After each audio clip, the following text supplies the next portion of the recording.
members know that we're going to start our morning net, Vegas morning net around 8 a.m. Vegas time. Right. West Coast time, West Coast. Pacific Standard, yeah. Pacific Standard on 14.253. We like that, and that's a good band because generals can go on there as well. That's too, exactly can't they? right. Which we're not eliminating anyone, so that's a good net. And if you get on there in the mornings and you're trying to work some DX.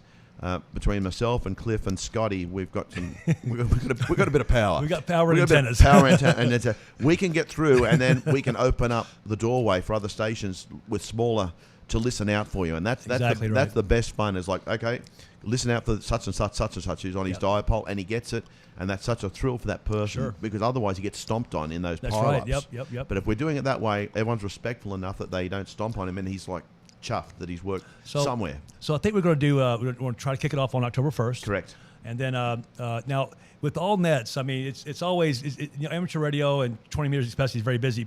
We're going to attempt to go to 253, but we may be a couple of KCs up. Exactly. A couple of KCs, maybe 5 KCs up, maybe 5 KCs down. Yeah. We're going to be there. Look for us. You'll if someone's on 253, we're going to race them because they have somebody's there before us, and they get the frequency, obviously. So we'll show.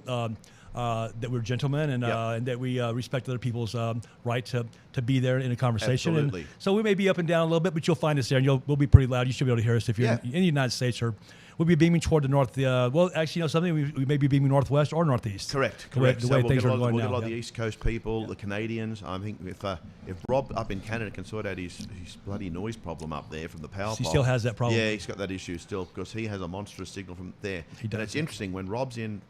He's in where's he? Kelowna, West Kelowna. Yeah, British Columbia. Yeah. Not Kelowna, West Kelowna. Anyway, when he's on, he's working the DX and it's really loud, and you can hear it actually move down the coastline where it gets quieter for him and loud for us. You can hear the propagation moving. Yeah, exactly. It's very interesting. Right. So he's working so like I can't even hear anything, and then as slowly moves down, he loses them.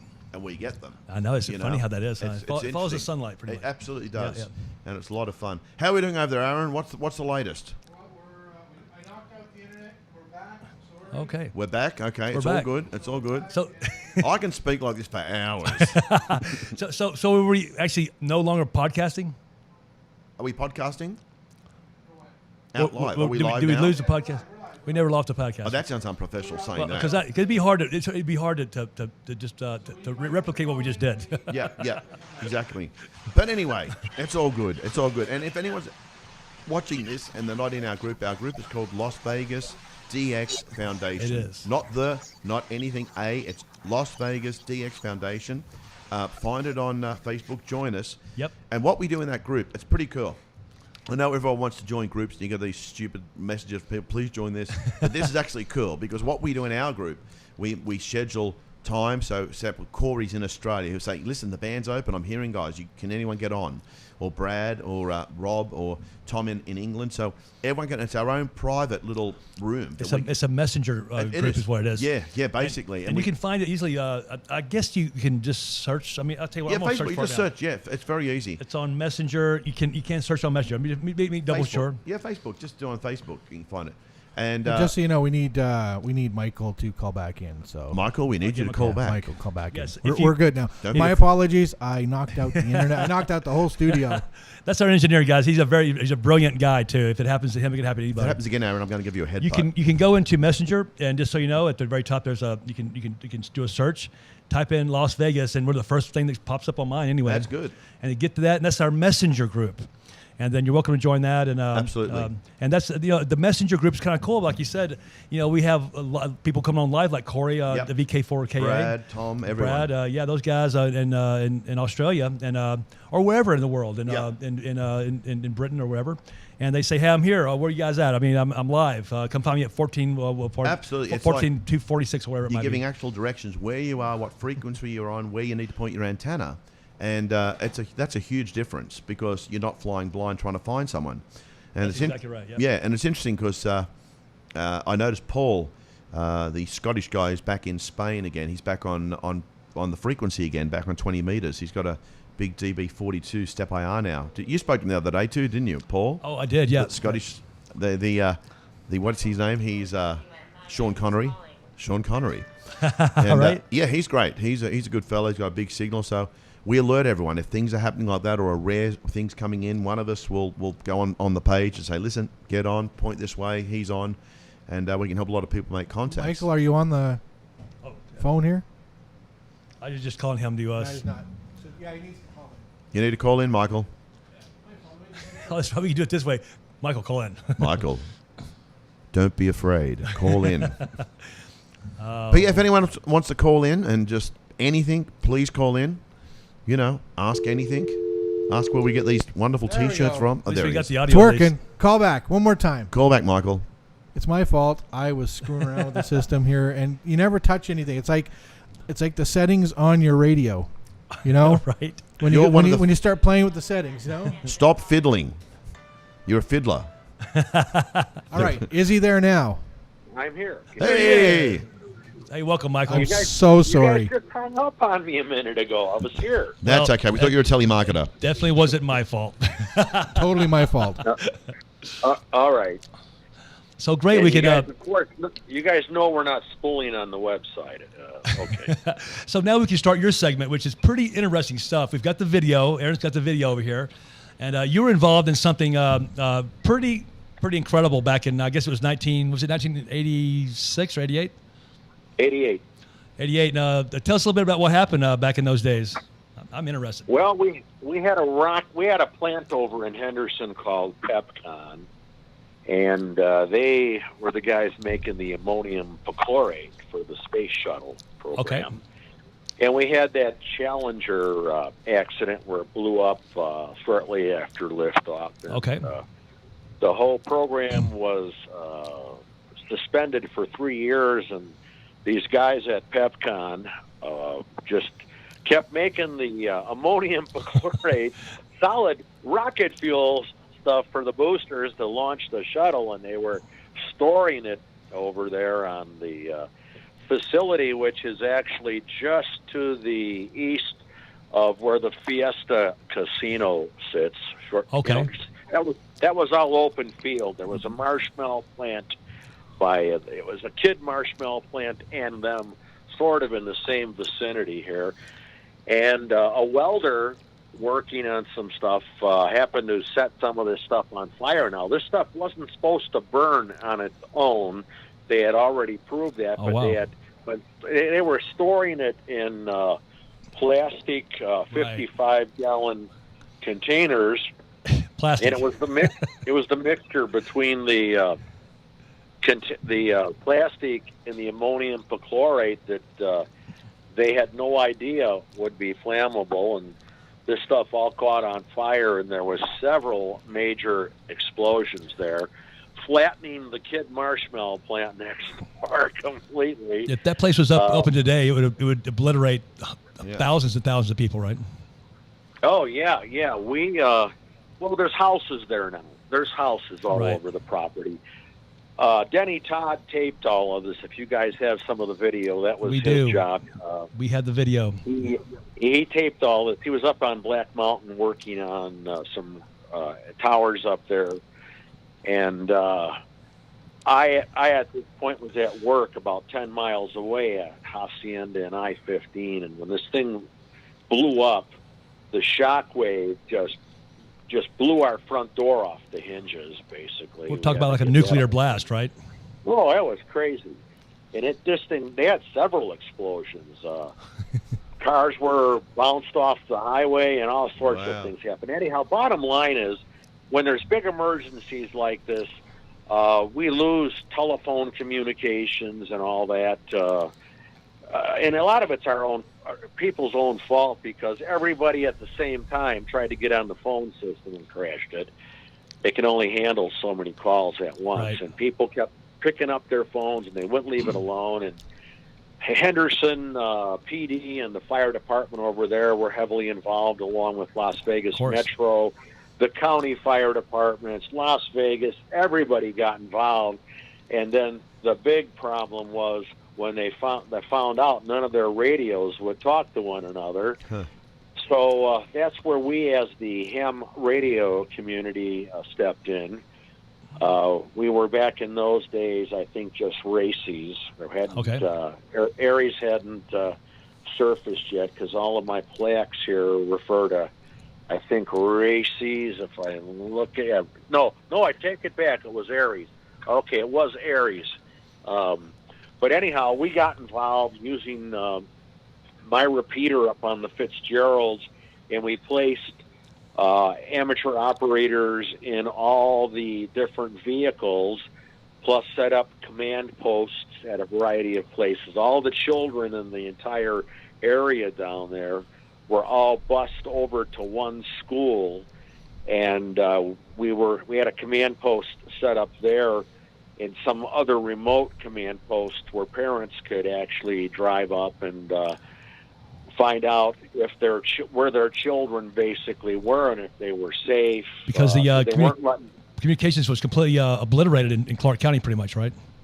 Oh yeah, it was horrible. None of these agencies could talk amongst themselves back and forth. So we stepped in and rode with everybody and just passed traffic back and forth all day. And then later on, toward the evening, we had a big problem with all the radio systems, and I then went up to my repeater site to find out that the fire department's, one of their repeaters, the PA was flying in it, and the thing was just glowing red, and it stunk, like burning stuff in the room. Oh, good Lord.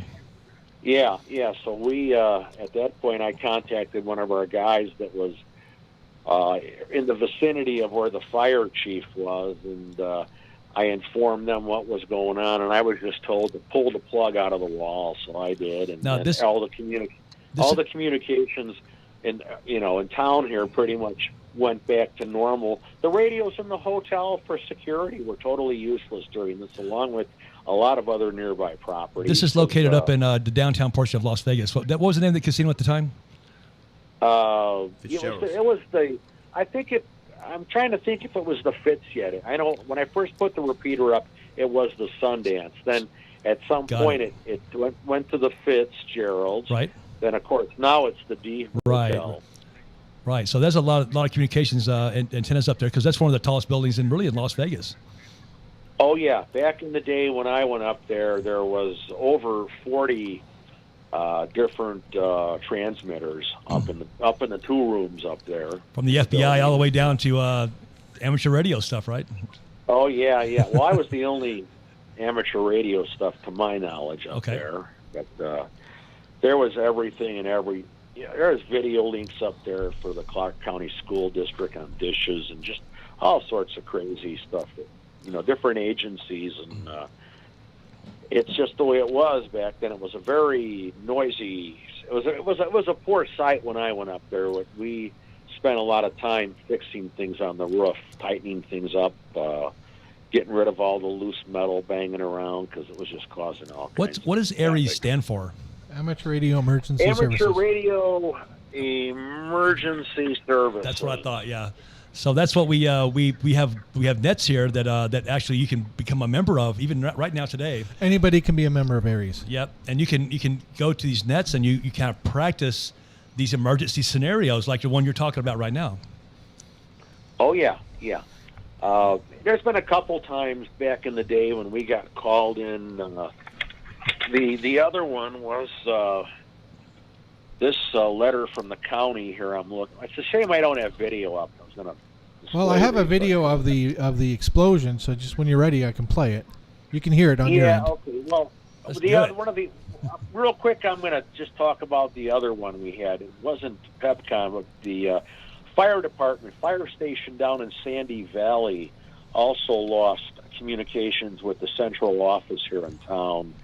And we jumped in and filled in and sent guys down there, and we used my repeater to make sure that, both down here at People Station and the Central Fire Office, and also at the Sandy Valley Fire Station. So we filled the hole in until they could repair their radio equipment. Go ahead if you want to play that video, Aaron. Okay, we'll go ahead and play the video. This is gonna be epic. I'm Ron Pitts, and you're about to see some of the most astounding moments of destruction ever caught on camera. This is Destroyed in Seconds.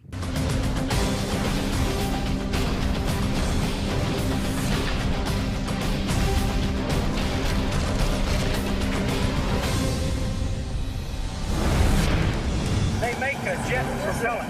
It's chemical. In the town of Henderson, Nevada, a chemical fire has ignited at the rocket fuel manufacturing plant Pepcon.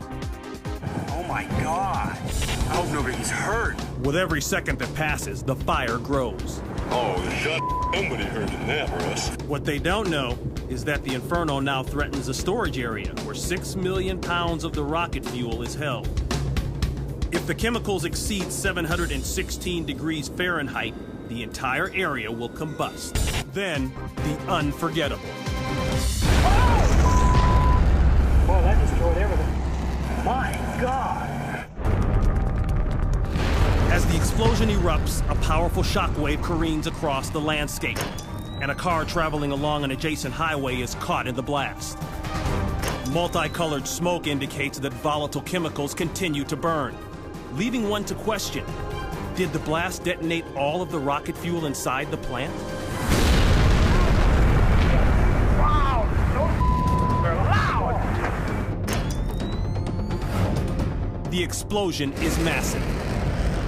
Its shockwave completely decimates this building. The blast is so strong, it registers an earthquake measuring 3.5 on the Richter scale, 600 miles away. So that's all they stored in that damn area? 2 people were killed in the massive explosions. What you are looking at is $100 million worth of destruction. These skeletal remains used to be a chemical manufacturing plant that produced rocket fuel for the space shuttle. Wow, that's amazing. That's amazing. Wow. You're a part of the emergency scenario after that happened. Oh yeah, absolutely. And without your contribution, things would have been much different as far as people knowing where their children are. Yep. Other services communicate with each other. So you literally were able to call down and talk to the commanding officer on site if need be, right? Oh, absolutely. Well, for the fire department chief, I had to get the authorization to pull. Well, we wanted to pull the plug, but we wanted to have him tell us to do it, so he did. But yeah, this is where we shine. This is what we do as amateur radio operators. Anytime there's any kind of emergency, well, same thing with when Katrina hit. You know, President George Bush needed to get information down to the mayor of Louisiana, or New Orleans. Yeah, there we right, go. exactly, yeah.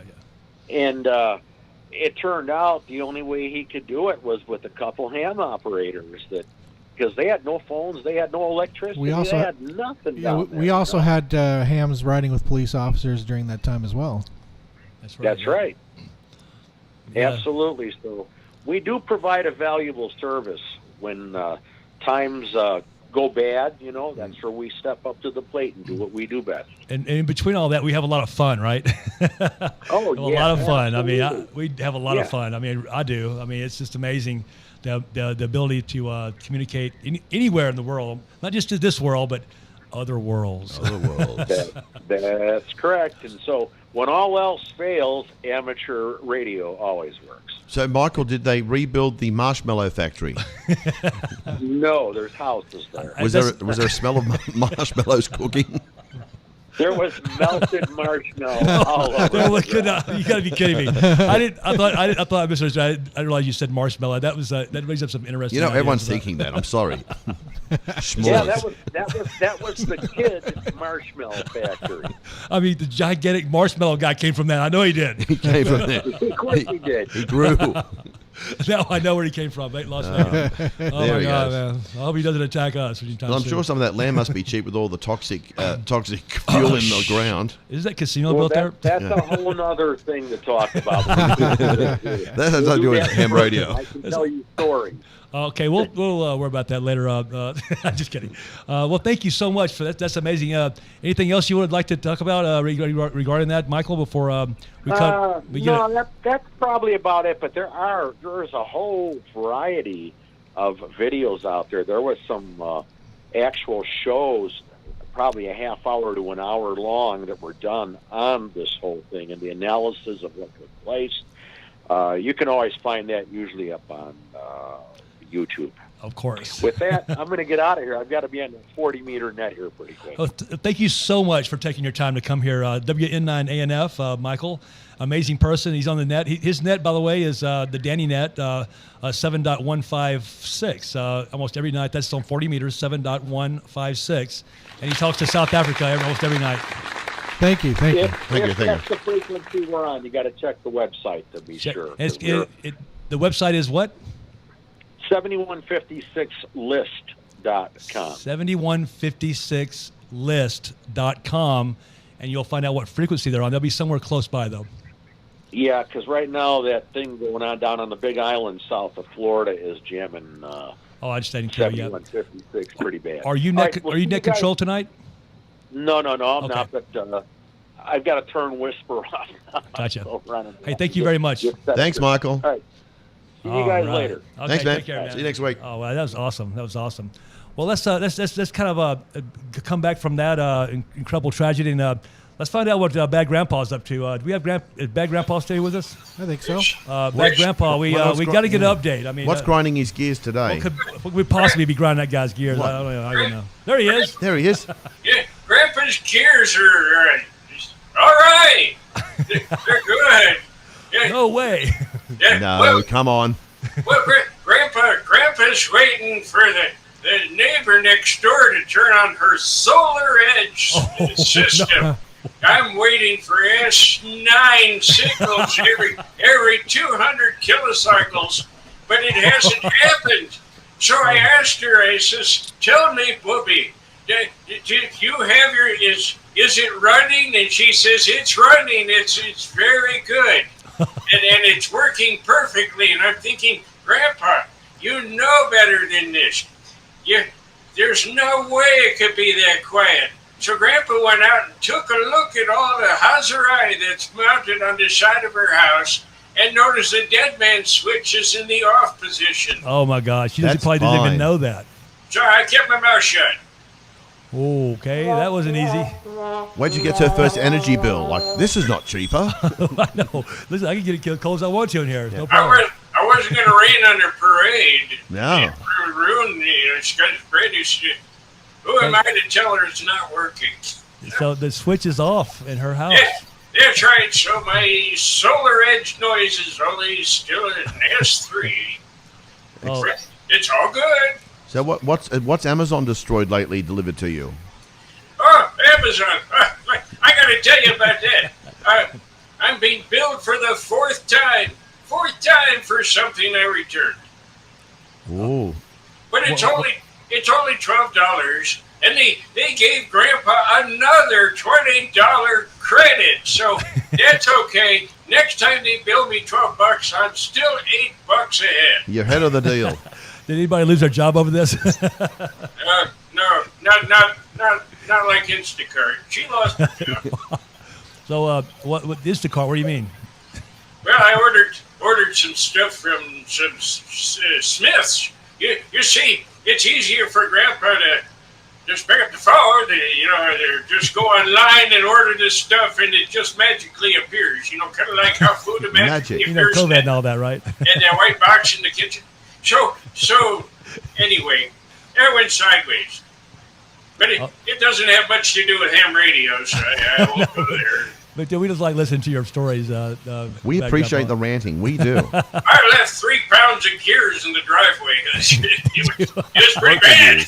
Yeah, it's pretty bad. Hey, any interesting amateur radio repair that you're doing right now, or anything equipment that's come in or come out or whatever?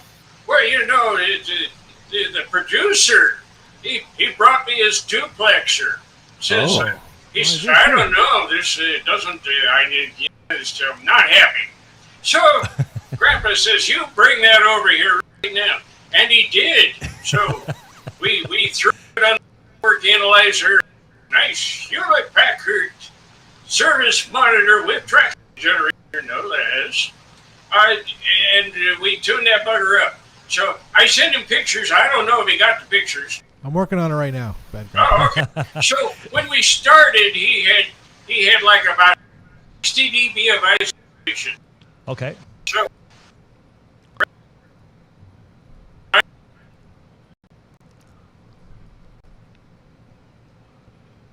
He's going robotic there, Aaron. I'm not sure if we're all robot. Maybe I'll be robotic. I'm Yeah. not sure.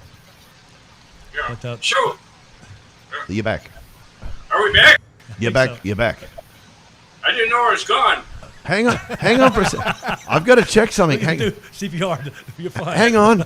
So he just dropped some equipment over there. I dropped my FT7 over there months ago and using it as a doorstop. Hey, what's happening here? You wanted that repaired?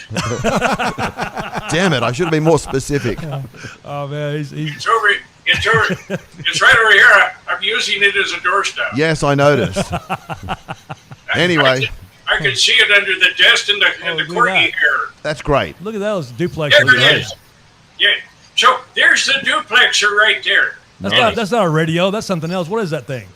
That's a duplexer. It's your pool filters. So what the heck is that? Yeah, the poor boy found that out in the cabana. So, The boy found out. so the big square thing with the fins on it, that's a dummy load. So a lot of people don't realize is that all the cabling that's on top of all the Hazarai, all that stuff you see right there, it's all part of a network. So you gotta have the dummy. Yeah, you gotta That's a have the dummy dummy load right there. Yeah. That's a dummy load. That's technical for it's the last stop. Yes. That's right. When That's oil right. fails. That's right. And we're looking. That's it. My network analyzer, and you can see the frequency on there. You see, Oh yeah, you nice. see the 147.36. So what we're doing right there is we're on the 9.6 side of the duplexer. We're tuning for a notch. Right. And if you look at the level, see you see the level over on the other side. It says LVL right there. That's the loss, right? So here we're tuning the pass side, and we got 1 dB of loss. Wow. In English, that means that's very good. That's good. That's very good. Yeah. So what this thing does basically is allow you to transmit and receive on one antenna at the same time. That's right. And That's that's what a pretty it is. amazing technology to be able to transmit and receive at the same time on the same antenna. That's alien language. That's okay? how a repeater works. It is how a repeater works. Yeah. That's exactly right. Yeah. So, they so can- he Go swung by, he dropped that off, he went to dinner with the missus, and he came back, right pissed off the missus, but came back and picked it all up, took it home, and hooked it up. Aaron, did you see my FT7 when you went over there? I saw it at the doorstop. It's right there at the door. Blow the dust off it. I'm hoping it's going to be a Christmas gift. I think Bad Grandpa has a pecking order. I'm not sure what it is. No, exactly. he just doesn't like me. I know what it is. He hates Australians. You think that's what it is? Yeah. It's biased. He's very biased. Hates those VKs. That's right, like power amplifier, biased. Exactly. Well, you have to go out there and perform for him, or bring your band over and sing a song about the FT7. Yeah, the saga of the FT7. Yeah, the saga. Yeah. The saga. That's right. The FT7 is an older radio, right? It's very old. It's one. Okay, backstory.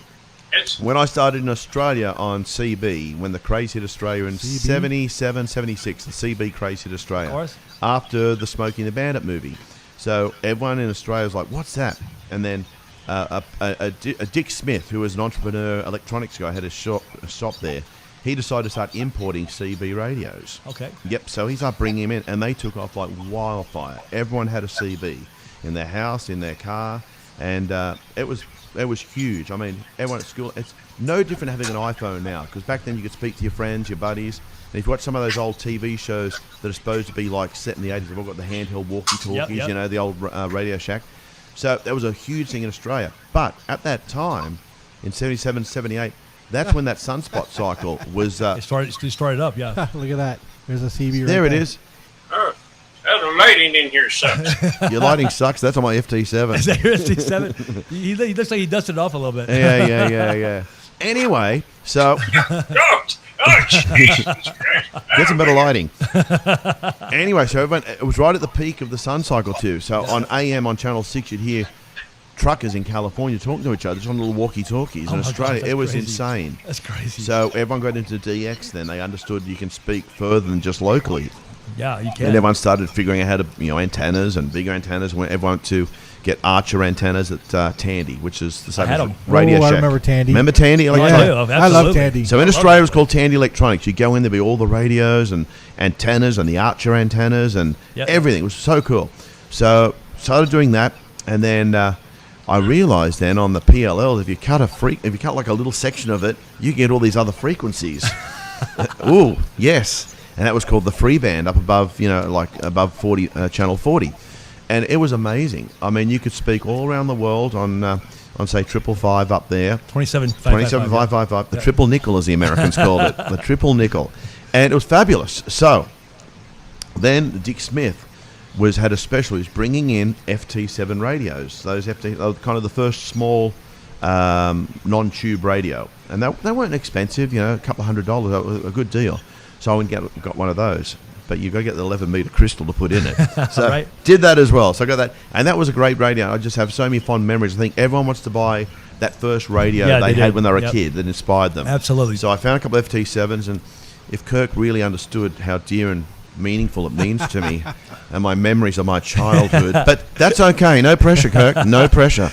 Anyway, and then then I graduated to an FT101B. Oh boy. Yeah, love that radio. And a 3-element Yagi on the roof. Oh, yeah. It's about the time that the radio inspectors knocked on my mother's door. What's going on here? Yeah, what's going on? So I got busted. I heard this story. Oh, Yeah. seriously? I have. I This got is busted Australia, in huh? Australia, yeah. They were called the Red Indians, RIs, right? So I got busted, and my mother was horrified. Like, what are you doing? So it's fun.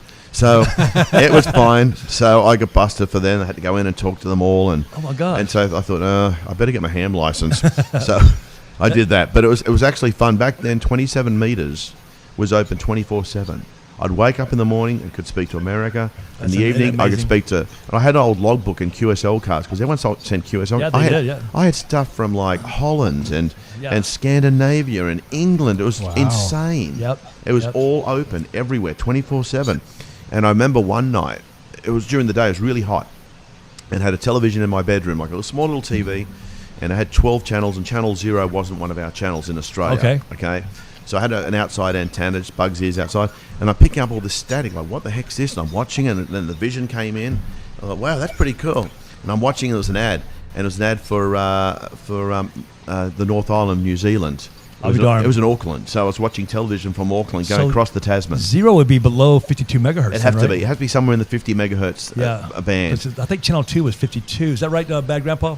That's 52 to 60. It was great. Just little bugs. So we're talking about 6 meters. Yeah, so we're talking about a band opening. Yeah, man, if I had a 6-meter radio, then I would have worked the world. But that period. It sure was. Yeah, it was an amazing band opening. That's when I got licensed myself. Yeah. Analog. Analog. It's here to stay. Exactly. Yeah, it is. But no, that was one of those things. I found the FT7. I thought, I want to get one of these radios and get it done up, because it's the first radio that inspired me. Like, man, this is better than CB. Oh yeah, This is pretty freaking cool. Yeah. At least you know who you are and you know who you're talking to. They got call signs. Exactly. It was a lot of fun, So that inspired me, and I got out of it for a little while, because you're a teenager and you're busy, just of being course. a teenager and working and surfing and chasing girlfriends and all that type of nonsense you do. And then I just got back into it, about 10 years later. I thought, I'm going to do it. There you go. Yeah. And then I got divorced. I could do anything. It was great. I could put towers up. I could buy whatever. It was great. I could become a rock star if I wanted to play guitar. It was great. It was good. But no, that was interesting. I mean, those days it was just amazing. And I know Kirk's got so many old radios. Every time I go to Kirk's place, I'm just salivating, looking at all this stuff he has. It's like, man. My first radio was a HQ170, which he has over there at his house. Wow. I've not asked for it yet, and I've asked him to buy it yet. He's got a restored a Hammer-on HQ170. Okay? Wow. So but I was CW only back in those days, and I had I was licensed in 1976, and I used a DX20, a Heathkit DX20, and then out the VFO, it was crystal. You could run crystal, or there's a VFO, but I think it was a Helicopter's VFO that ran that HQ17. Yep. I'm sorry, that ran the DX20. Yep. And I was just CW only for a year. And just so you know, that same band opening, when I finally upgraded to my general class, I went to my shop class in my senior year of high school. Yep. In back early in the morning. Yep. And I talked to Moscow, Russia, in your car from my mobile, in front of the entire class. Nice. It was like, Oh my God, man! Because that was my shining moment in high school. God, One of my shining moments in high school. Really was. Who you speaking to? Russia. Yeah, and from everybody. Yeah, So that's cool. When did you get started, Cliff? 1976. And what was the reason? Because there was a gentleman down the street about a block away. His name was Mackie Marshall. Yep. K5DEG. Right. Who had this monster 2-element Yagi on 40 meters. Wow, big. Up at about 80 feet. Yep. And the thing towered over his entire yard. Yep. And it was just hard not to be in awe with this gigantic antenna. I know.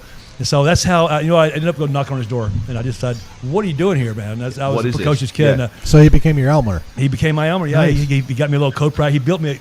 The guy was an electronic genius as well. Yep. He was a tech. He owned his own company, DEG Electronics. Yep. And he made a code oscillator for me. Sweet. Got a little key from Radio Shack at Yep, Tandy. yep.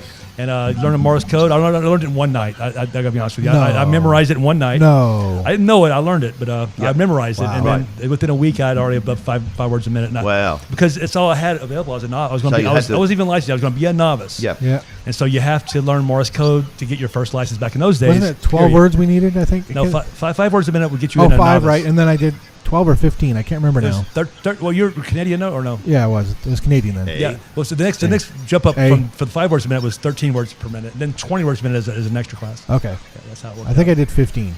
Yeah, well, you learned it. Let's see, if you did 15, you had to know Morse code. Yeah, period. You're not yeah. gonna I have had to do. That, yeah. that was not a. That's I remember driving in my car and just in my head license plates and all sorts of anything I could see. I was doing in my head for code. I listened to ARRL. They had the code practice. They still have it. On air. Yeah, on there. Yeah, I learned a lot with that, and you just if you want it, you get it. If you want it bad enough, you learn it. You get it. And I didn't want to.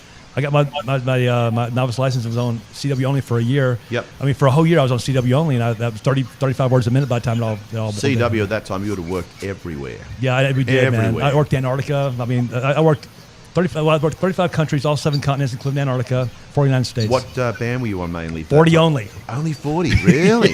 Yeah. My 40 meter would also work on 15. Yeah. And it would work on 10, but not very well. I'd have a tuner. Well, so you're running for an antenna for 40 then, just a wire? I had a vertical like I have right now for 40 meter, Really? a full size vertical. Yeah, with 4 radios, just a ground plane vertical. Was the band as noisy back then as it was now? Yeah, pretty much. It Yeah, was? about the same. About the Yeah. same. Matter of fact, this is about the same period of the sunspot cycle in which I was in at that kicked moment in, yeah. as it is now. Interesting. Yeah, Andrew, Yeah. question. Yes. Well, I had to get my license twice. I had to get it here in Canada and I had to redo it here in the United States. Yes. Did you have to do that as No, well? they changed the law. Are you kidding me? Yep, they changed the law. So What? the reciprocal thing now is if you're coming there, all they're asking you is to say whatever you are, W7, Whiskey 6, Whiskey 5. It was just a pain in the ass for them to reissue that. So that we're making work for ourselves here. So it worked that way. So I just do the VK, and it helps on the DS. does. Oh, you're talking about the reciprocal license. Yes. Yeah. Yeah. I mean, He's got- so you don't actually have a call here. No, I think I've got like a novice one. I think I did once for giggles, and I just thought I'll keep with a VK one. So he has an unfair advantage on DXing, folks. Absolutely. Because he starts out with the Victor Kilo 2, which is Australia. So we're in the United States, folks. I know. And so we're beaming to Europe, and suddenly they hear this VK2 coming across. And Loud like, and- like, wait a minute, a VK2? Let's go, forget the US guys, a million of those guys. Let's go for the VK. I know. that's And then when Australian. they answer me, they have to talk to me. Otherwise, they're considered rude. So I make the contact. It's It great. is so it is But great. you can hear yeah. the disappointment coming out. Oh, really? Las Vegas? Great, thanks. Anyway, it's always good. Before we wrap up, we're almost at the end. I wanted to show. I promised Miss Marino, Carolyn Marino, who's a good friend of ours. Yep. She was, we're the benefactor of her donations. The very first donation was the Las Vegas DX Foundation. Oh, yeah. You've got some photographs over there of her husband. That's him right there. His name is Joe, and it's W9RU. You know, if we go, segueing back through this, back to what we did in the beginning is. About the relief effort. This gentleman right here, there was a gigantic earthquake back in the early 80s, or mid-80s, that is, in Mexico City. Everybody from Mexico knows about this time. It was thousands of people died instantly with this gigantic earthquake. It was like an 8.1 Yes, huge, offshore. huge. And this was him right here operating that station. He was, I would assume he spoke Spanish, Mr. Yeah, Marino. I'd have to. And I'm just only guessing on that. But that's him actively running that net at that moment in time. And he got so many accolades from all around the world. There's one on there's actually one from the Mexican consulate, if you will, not the consulate, but I guess their government amateur or something. radio Yeah. government. He actually, there's one of those photographs shows that in there. 1985. In Yeah. 1985, and it was the largest probably earthquake. I mean, it was just a complete devastation. We're talking about, I don't know how many thousand people. I know instantly 5,000 people died instantly. Yeah. What happened after that? Who knows? Because I mean, it was there he is right there operating that station, and we got his station, folks. We didn't get the radio, but we got the tower. Yeah. That antenna that he used to operate that relief effort is on top of the roof here right now, and you've also got a video right now of that antenna. No, you didn't send me the video. I did too. That's it. Have you got a picture there, Aaron? Of the tower? Yeah, the antenna. Come on. Somewhere. He's got that antenna is sitting above our heads right now. Yep. The same antenna that he was using right then to do that relief effort is the It's a antenna. monster too. What is it? What It's a brand KT. It's a KLM KT34XA. Yep. Yep. And I he was couldn't able. believe, how good it is. He was the only net control that actually had access for the relief effort early on during the catastrophe that happened down there with those poor people that got obliterated. They had lost contact with everything, lost contact with anything on the outside world. Yeah. Well, And, Mexico's not the most technological place anyway. So back in '85, it would have been worse. Exactly right. So he was a very, very. And he got some letters, like I said, from the Mexican government and from Las Vegas. And we don't have all those documents, but I wanted to use this time to recognize him because he's really that's how he got started. There he is right there. Before he passed, away. He passed away a few years ago. Yeah. And there he is right there in the last few years of his life, and at his house, and a very gifted man. And he was. I talked to his widow today, his ex-wife, his wife, that is. I'm sorry, Miss Carolyn, and she said that he was. She put it on our Facebook page. He was very, very active in DXing and being on the forefront of technology back in those days. And he was just like a real ham. He's like us. He's just really active, and he took the reins and did it. Yeah. Yeah, I'm not sure if that was the right one. It's something that maybe did you see some Spanish written there? Yeah, that's the one. That's the letter right there. Thanking him. From 1986, I think, the year later, and I'm not sure if you can read that. I can't from here, but it's that was a thank you letter from their government, thanking him for his sacrifice of his time during that time and his service to their people and to. The relief, yeah, exactly. So I think that's worthy of us mentioning, considering that we still. I mean, I have one of his antennas at my house. Yes. And we have the HF antenna right here on Aaron's. Yep. Yeah. So let me see if I can get that video up. I'm not sure. Oh, here it is, right here. I will send it to you right now, Aaron. If you can get it on real quick. Send it. And the antenna has been rebuilt as well. It got blown around and it's been rebuilt. Wow, that was amazing how it was rebuilt. It blew down and we repaired it and we got it back up on. MacGyver, baby. Let's see if here it is right there. I'll come and send it to you right now. All right. Coming at you right now. Sounds good. And you get to see what we did. We rebuilt this thing, and so we actually we got as a donation to the Las Vegas DX Foundation, and we try to give it to people who don't have antennas or maybe get back on the air. Aaron at the moment didn't have anything for HF. He had nothing. No. And we wanted it to live again. I mean, we didn't want. I almost got out of the hobby. You know that. We know. Listen, we had one of those rogue winds that one that blew my tower over, one that blew his tower over. Happens here in the Las Vegas Valley. I've never seen anything like that. You were crying. You and I both lived in Texas, and you've seen it all. Yeah, you said that tower of yours. It went through hurricanes. It went through hurricanes, and that tower did not survive one of these rogue winds or storms that happened in Vegas at that particular time. He was out there on the roof trying to save his tower. I was out there on the roof trying to save my stuff too. I'm out there even now. Is that it? I got the video. Hang on. Okay, you got the video. And the good thing was he put it up when his wife wasn't looking. So once it was up there, she was stuck with it. I think he can't. Oh, sorry. He can't even. He can't even. I mean, she didn't even see it. I'm sure. No, it just blends so nicely into the surrounds. We won't get into that. This video is. Thank God my wife doesn't watch these shows. Thank God. You'd be in trouble, you dude. never know. But, all right, we got the video here. Here we go. Let's run it. Let me. All right. Here we go. This incredible place. We have our studio. There's the house. There's the antenna.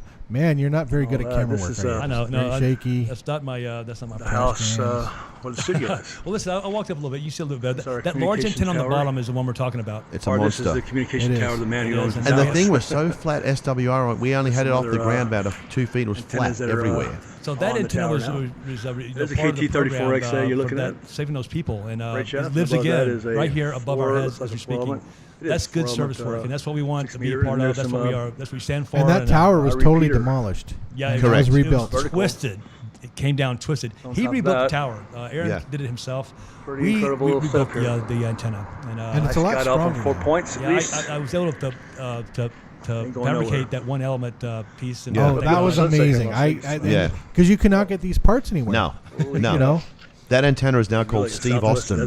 That's my neighbor. There we go. Sunset. What are we looking at? Oh, the sunset. It's a beautiful sunset tonight. I was going to catch that, but I think we kind of got lost in the. It's all about the antenna. It's not so much about the sunset tonight. So there you go. Thanks for cutting that. Steve Austin, an antenna barely alive. So that was what we had. That's what we got going on here, man. We all work together. You've got everybody that you're very knowledgeable with your antennas. We've got Kirk, who's an expert at radios and genius and fixing fixing pretty much everything. He gets refunds too. and then you have yourself, Andrew. I mean, you're really good with your antennas and DX. And, yes, he constructs his own antennas. He's been inducted into the quad. I'm in the quad group. The quad builder group, and then we've got Aaron right here, folks. So the engineer of this place is a digital master, and he truly is. And we have a lot of Mr. DMR, Mr. DMR, and not just DMR. He goes way beyond that. But I got to do something for myself. give me 1 second. Here we go. Thank you. There we go. Thank you. I concur. Very good, Aaron. And thanks for joining us. It's 8 o'clock. It's time for us to bow out of here. Thanks for joining. And Clip, one thing. If anyone's watching this and you're not on our Facebook group, please sign up. And if you've got other friends who are hams, tell them about to get on the group. It's a very cool group. And everyone's very friendly, fun. There's no judgment. If anyone's like being they're kicked out of the group. Yeah, so that's what happens. It's very friendly. And that's what we want. We want to. And if you happen to be here on a Wednesday, where can you go at around lunchtime? Buca di Beppo. That's where we go, folks. That's where we go for our lunch. Italian, baby. Do you have the address? Yeah, I do. It's 412 East Flamingo in Las Vegas. So if you know where the Flamingo Hotel is on Las Vegas Boulevard, it's east side. Just follow East Flamingo from there. Go eastbound. And I'll be on the left-hand side, right next to the right across the street from the Silver Sevens Resort Casino. Across the road, the big red building. Can't miss this. Buca di Beppo. What that means in Italian, I have no idea, but it's great Italian. There's one of those in Hawaii too. They're all over the place, but it's great food, and we love it. So join us with that. Right. Thanks, everyone. Hey, Kirk, thank you very much. Our bad grandpa, thank you very much. Sorry. Buca di Beppo means hole in the wall. Hole in the wall? Oh, does it? Oh, yes, it does. Not hole in my pants? No. Hole in my posterior. Okay, listen, thank you very much, everybody, for joining. Michael, thank you, too, if you're still listening. Thank you very much. Andrew, everybody, Aaron, appreciate you guys very much. Bad Grandpa, y'all got to take care. And it's K5DA. We're out. VK2TXB. See you later. Sure.